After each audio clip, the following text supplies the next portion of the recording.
Hello guys. तो आज हम बात करने वाले हैं कि अपनी मेंटल पीस को इस तरह से हम मेंटेन कर सकते हैं।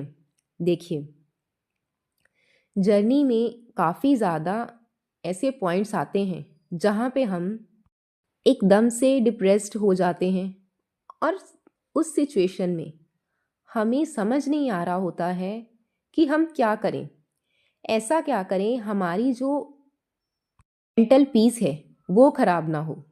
ठीक है, तो यहाँ पे हम 2-3 पॉइंट्स ऐसे डिस्कस करेंगे जिससे आप समझ सकें कि आपको ऐसा क्या करना है, या क्या आपको ऐसा समझने की ज़रूरत है कि आप अपनी मेंटल पीस को काम किए बिना सिचुएशन को हैंडल कर सकें। देखिए, पहली सिचुएशन ये है, आपको ये चीज़ समझनी है कि आपके हाथ में सारी सिचुएशन नहीं है। देखिए, करने वाले तो भगवान हैं, ठीक है, सब कुछ ईश्वर के हाथ में है। हम तो सिर्फ उनके एक माध्यम हैं, हम एक मीडियम हैं जिनके द्वारा वो काम करवा रहे हैं। ठीक है, तो जब भी कोई भी सिचुएशन खराब होती है या कोई भी गलती हो जाती है, तो आपको वहाँ पे ये सोचना है कि ठीक है, अगर सिचुएशन खराब है या कोई भी गलती हुई है तो वो नियति है, वो आपका ऐसा क्षण था जिसे आप टाल नहीं सकते थे। ठीक है, वो आपको मैनेज करना ही पड़ेगा, उसके लिए आपको गिल्ट में जाने की कोई ज़रूरत नहीं है। क्योंकि देखिए, जो भी काम हो चुका है वो सही नहीं हो सकता है। अब आपको उससे सीखना है कि अब मैं ये गलती बिल्कुल नहीं दोहराऊंगी या दोहराऊंगा। ठीक है, जो इंसान अपनी गलतियों से सीखता है, सीख के आगे बढ़ता है, वही प्रॉपरली जर्नी में मैनेज कर पाता है, बैलेंस कर पाता है। ठीक है, और इसी से सेकंड पॉइंट ये निकलता है कि जब भी किसी से भी कोई गलती होती है, तो अगर इल्ज़ाम आप पे आ रहा है, क्योंकि होता है, ठीक है, ट्विन फ्लेम के साथ ऐसा ज़रूर होता है कि गलती कोई और करता है और बेशक नाम आपका ही आता है उस बीच। तो देखिए, जो गलती आपने की नहीं है उसकी जिम्मेदारी लेकर आपको उस सिचुएशन को ठीक करने की कोशिश भी नहीं करनी है। ठीक है, वहाँ पे आपको ये स्वीकार करना है, एक्सेप्टेंस में आना है कि जब मेरी गलती नहीं है तो ये मेरी जिम्मेदारी नहीं है। यहाँ पे आपको पहले खुद के बारे में सोचना है। ठीक है, क्योंकि दुनिया ऐसे ही चल रही है, कोई भी आपकी मदद कर रहा है तो तब तक कर रहा है जब तक आपको आपसे उसको फ़ायदा है।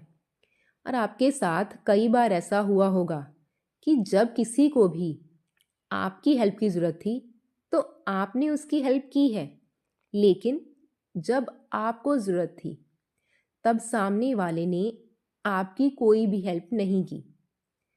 तो अब आपको ये चीज़ सीखनी है कि अब आपकी फर्स्ट प्रायोरिटी आप खुद हैं।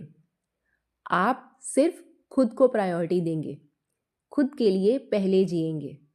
अब से लोग आपके लिए मायने नहीं रखने चाहिए।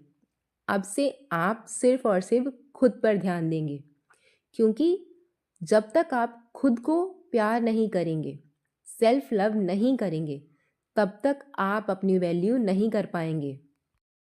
क्योंकि अब तक आपने लोगों की बातें मानकर देखी हैं, सबकी बातों पर चलकर ही अब तक आप टूटे हो, अब तक यहाँ तक पहुँचा दिया उन लोगों ने आपको।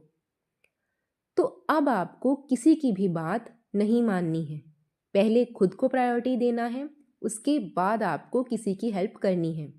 ठीक है, और इसलिए आपको किसी भी गलती की जिम्मेदारी खुद पर नहीं लेनी है। इसीलिए आपको ईश्वर बोलते हैं, आपकी मेंटल पीस इसी में खराब होती है। ये पॉइंट्स आपको दिमाग में बिठा लेने हैं। ठीक है, अब यहाँ से आपको इंडिपेंडेंट होना है। जब आप खुद पर इंडिपेंडेंट होना सीख जाएंगे तो आपको किसी की भी ज़रूरत नहीं पड़ेगी। यहाँ से आपको अकेले चलना सीखना है।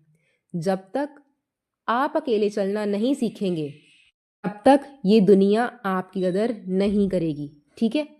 तो इसके लिए सबकी रिस्पॉन्सिबिलिटी लेना बंद कीजिए, सिर्फ खुद पर ध्यान दीजिए।